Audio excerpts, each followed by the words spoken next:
Okay, so now the next story is about my trip to Mexico. So it's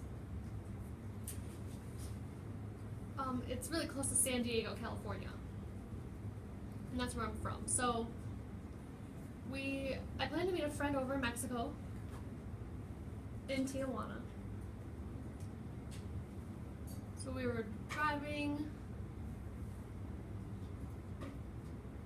we were walking, we had to walk across this bridge, and it was fine. We were just walking across the bridge, and then we noticed that there was the line, which we call the border, that separates the United States from Mexico. So finally we got through the border, and everything was looking good. We continued to walk, and we had to ask someone which way we had to go for the Tijuana house. Which way we had to go to get to the city.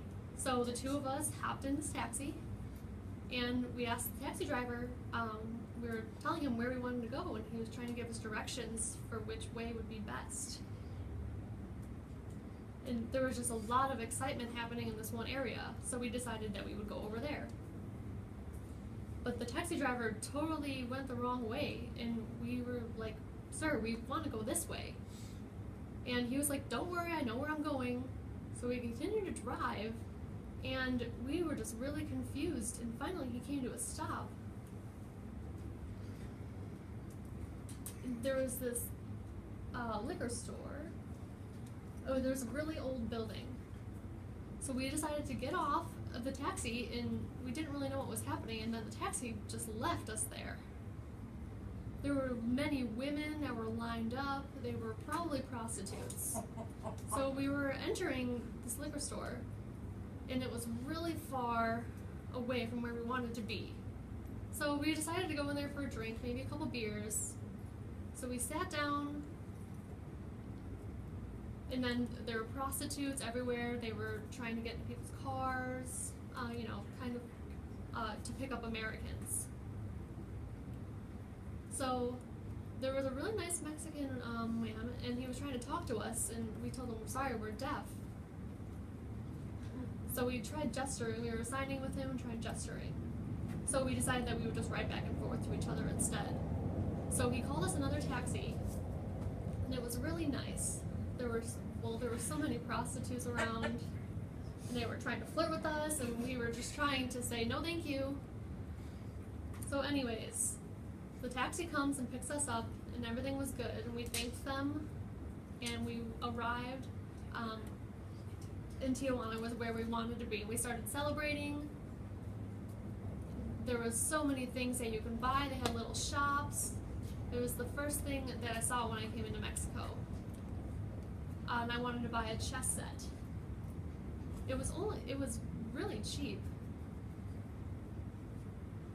It came with 2 boxes, and we were buying just a ton of things. Finally, when we were finished shopping, we came back to the United States, and we walked, and we noticed that there was a car approaching behind us. It was a really strange car. It was a 1964 CV. It was some sort of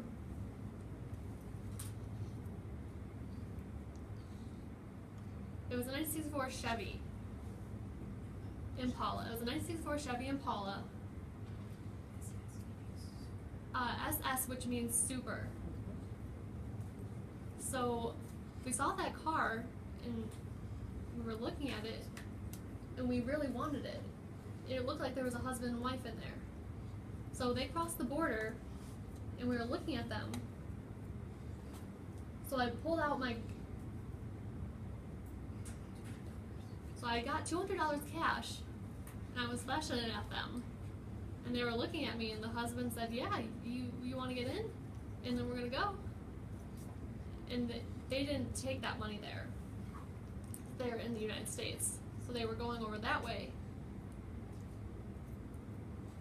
And we had to get through that gate in order to get back to the United States. So the man was sitting there, and he was like, "Yeah." And he was speaking to me. He was speaking to his wife, and I told him I couldn't hear him. He was speaking Spanish. And I was like, "What do you want from me? Do you want me to put clothes in the car? What do you want me to do?" And he was like, "Well, you can put clothes in the car, or you can just sit here." And I was like, "Well, I don't know. I don't know what you want." And he was like, "Well, you can put clothes in the car, or you can just sit here." And I was like, "Well, what do you want from me? Do you want me to put clothes in the car, You're trying to enter the United States.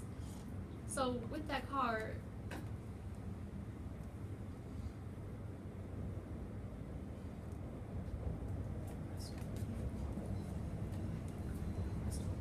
there was no rust or anything on the car, and I noticed it was just really, it was in good condition.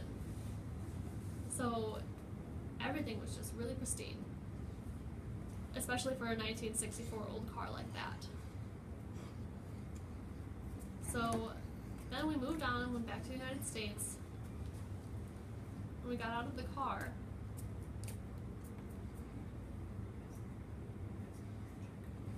so we finally got past the border check, but the Mexican couple in the car were still trying to get through the border. They had to check their car, so we were waiting for them and waiting for them to get through, and they didn't pass. They did not get through. So they had to turn around and go back, and they couldn't enter the United States. And we were so disappointed. Me and my friend looked at each other, and we said that would have been nice. So we just forgot about it. And we were thinking about maybe we're waiting for a couple minutes to see if they would enter, but they failed, so they weren't going to be able to enter the United States.